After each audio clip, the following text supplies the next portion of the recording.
Olá, bom dia, boa tarde, boa noite, boa madrugada. Seja muito bem-vinda, muito bem-vindo.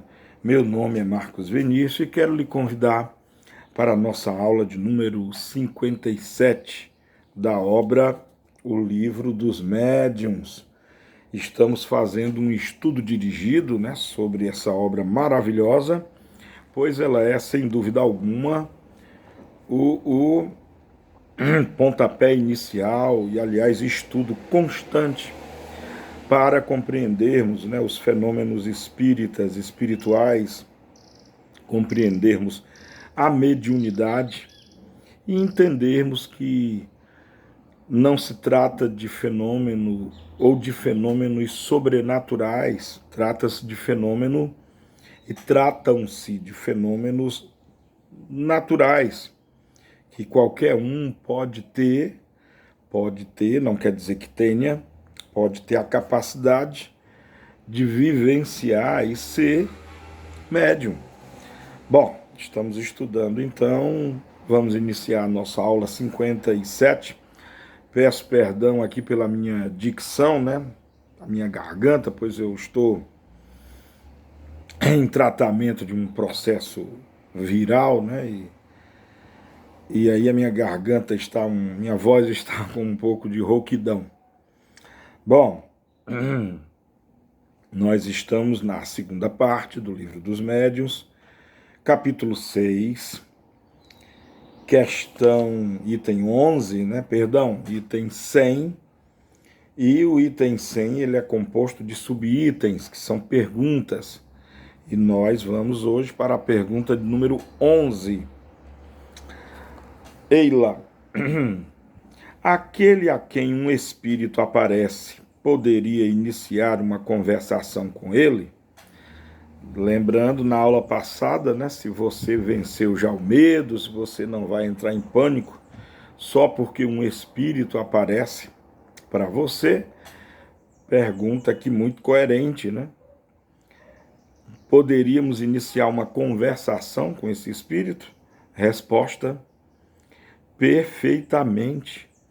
E é mesmo o que se deve sempre fazer em semelhante caso, perguntando ao espírito quem é, o que deseja e o que se pode fazer para ser-lhe útil. Se o espírito é infeliz e sofredor, a comiseração que se lhe testemunha o alivia. Se é um espírito benévolo, pode vir com a intenção de dar bons conselhos. Olha que coisa interessante. Então, ou seja, na verdade é muito lógico, não é? Se uma pessoa chega até você, um encarnado mesmo, como é que você age? Pergunta quem ele é e logo em seguida pergunta qual é o desejo dele, ou qual é a intenção dele, o que ele quer. Por que seria diferente com um espírito, Por que seria diferente? Tem uma subpergunta dentro da pergunta 11. Nesse caso, como o espírito pode responder? Resposta: às vezes o faz por meio de sons articulados, como o faria uma pessoa viva. O mais frequentemente, a transmissão de pensamentos. Olha que coisa interessante. O espírito desencarnado, ele pode falar, grosso modo, como articulando voz, como eu estou fazendo agora, como todas vocês provavelmente falam, Mas o espírito, ele não tem boca, Mas ele é capaz de moldar, de plasmar, na presença de um médium de efeitos físicos, ele é capaz de plasmar um duplo etéreo, uma espécie de molde dele, que pode ter inclusive características orgânicas, e aí ele pode comunicar-se. Ou, e é muito interessante, o mais frequentemente é uma transmissão de pensamento, ou seja, só você vai ouvi-lo, só você vai então perceber a informação que ele está lhe transmitindo. Muito interessante. Eu estou até sublinhando, né? Lembrando que nós estamos fazendo um estudo, né? Esse nosso estudo não anula, né, a necessidade de se estudar, né? Leiam o livro dos médiuns, façam anotações.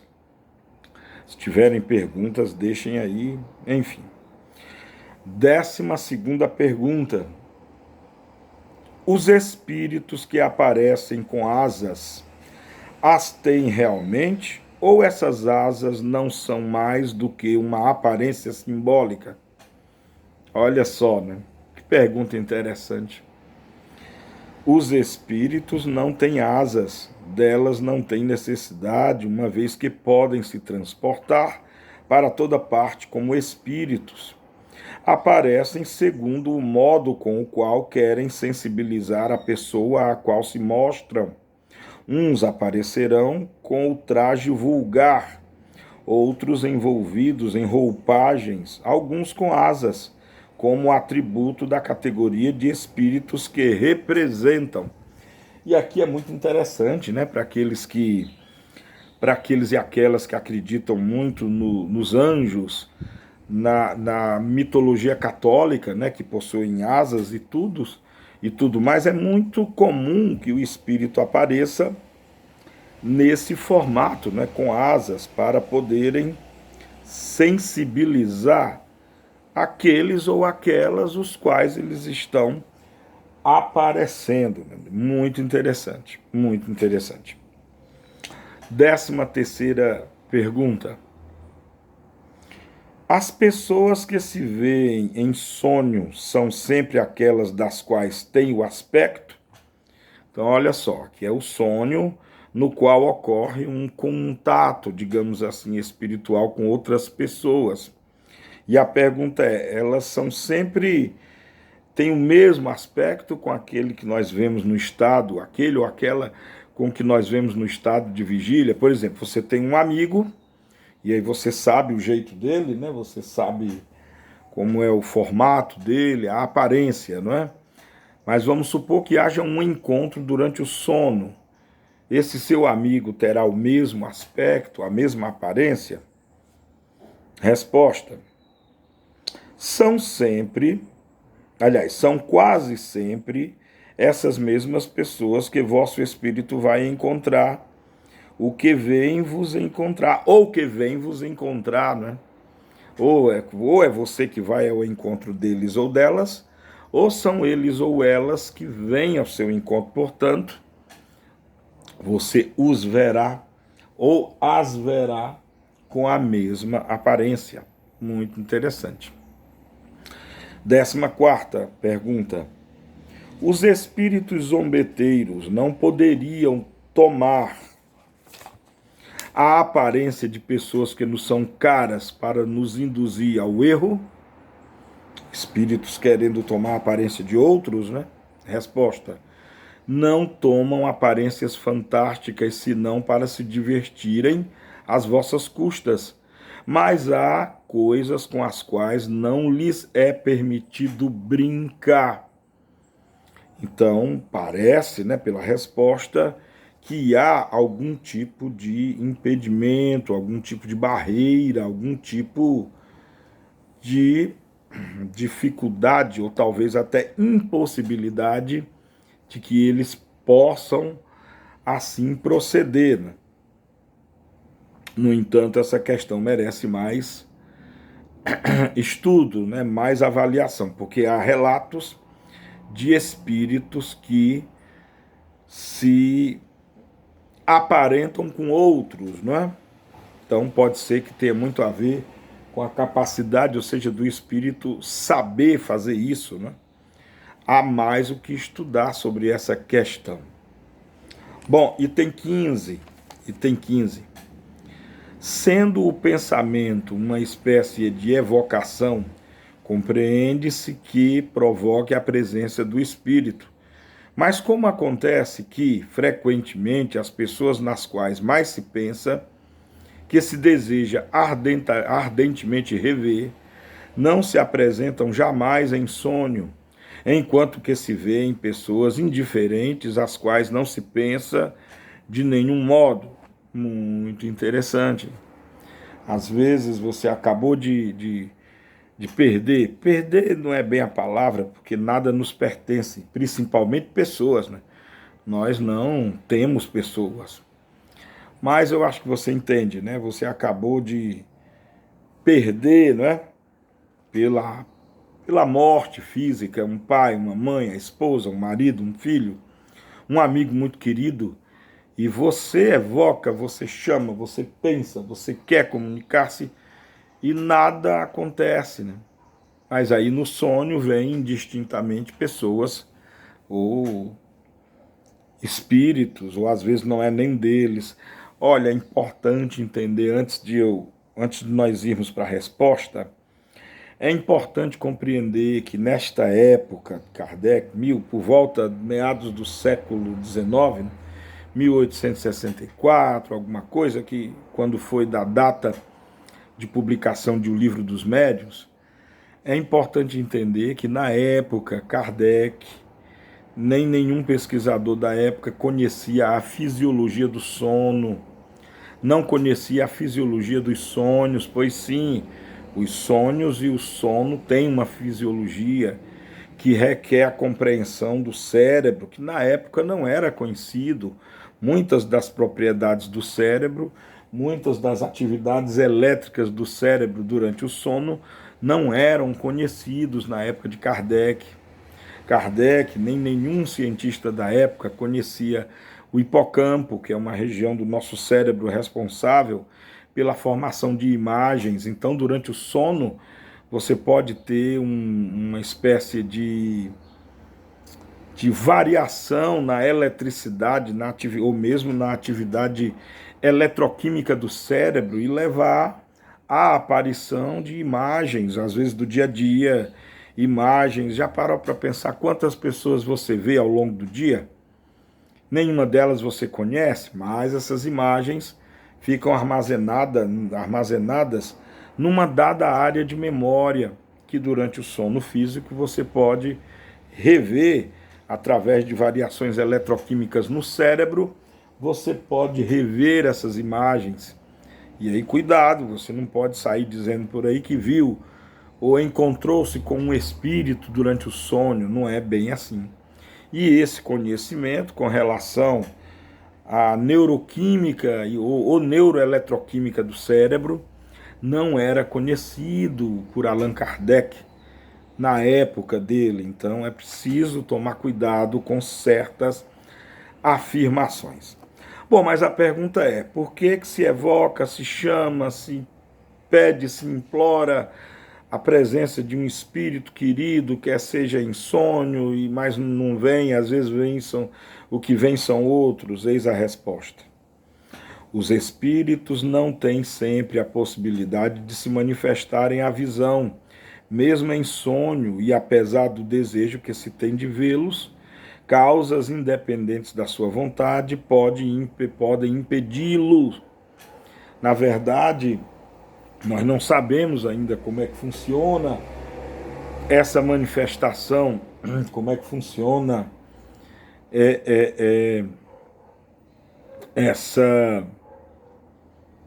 o fato de, do lado de cá, do lado encarnado, a pessoa que é médium, vidente, visual, ela percebe a presença do espírito, ela pode ver o espírito. Já do lado de lá, será que todo espírito percebe a presença de um médium? Será que todo espírito sabe que, olha só, aquela pessoa ali é um médium, eu posso através dela comunicar-me? Será que é assim? Provavelmente não.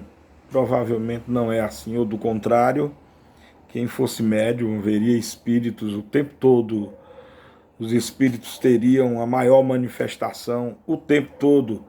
E a verdade não é essa.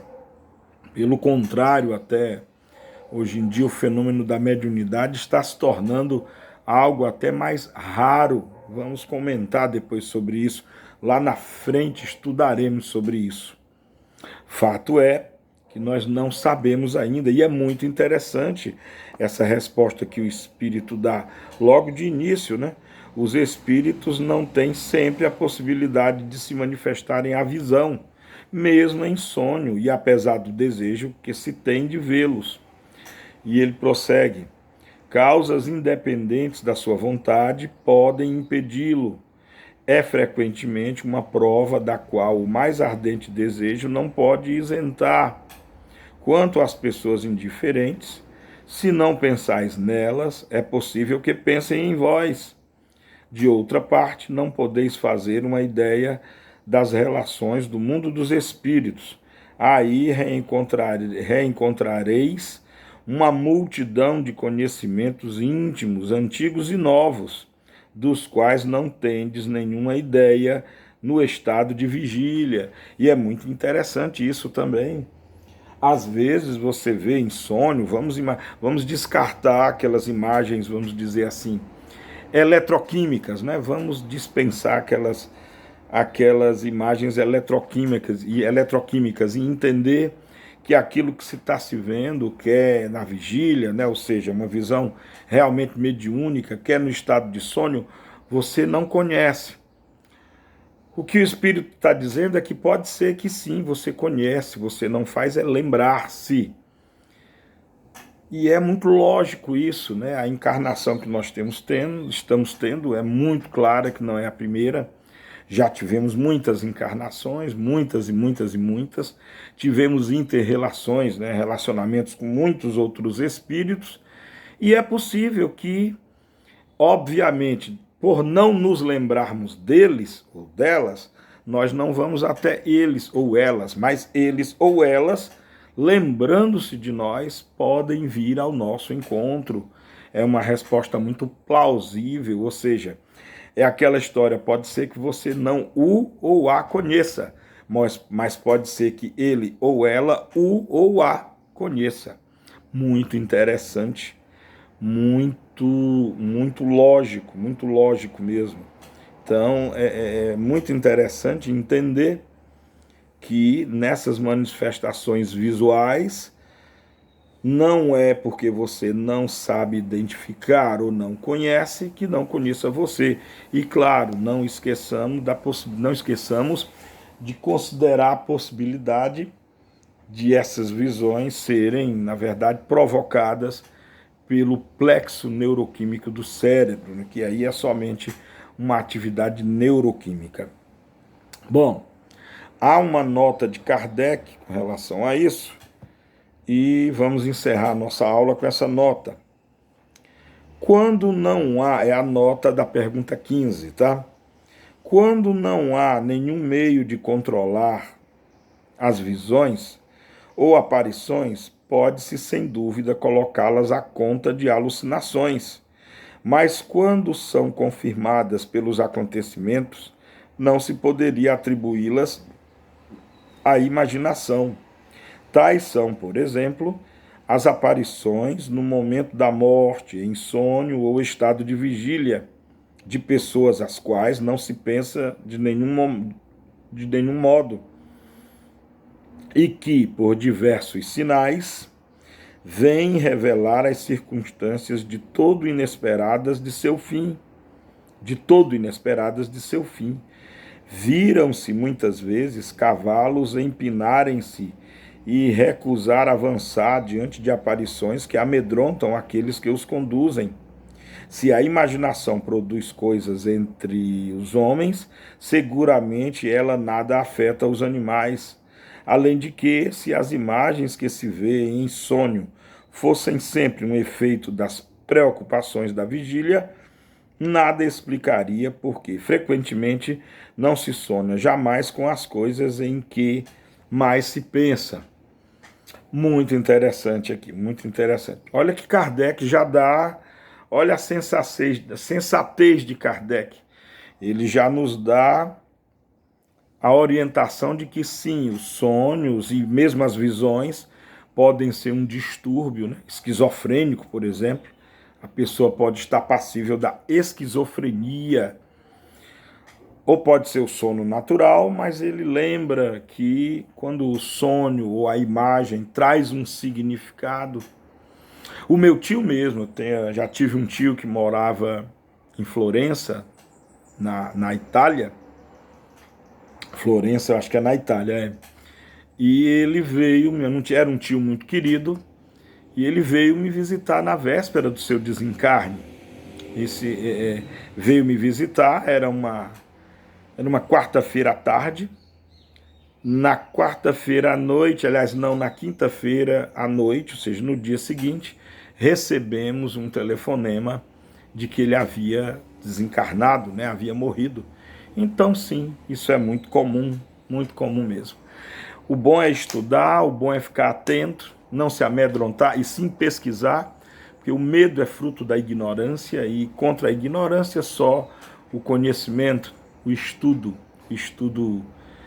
bem feito, bem conduzido, o estudo daquilo que é correto. Bom, foi essa a nossa aula de hoje. Beijo no coração de todas e todos, amemo-nos como Jesus nos amou e cuidem uns dos outros, isso é fundamental. Até a nossa próxima videoaula. Tchau.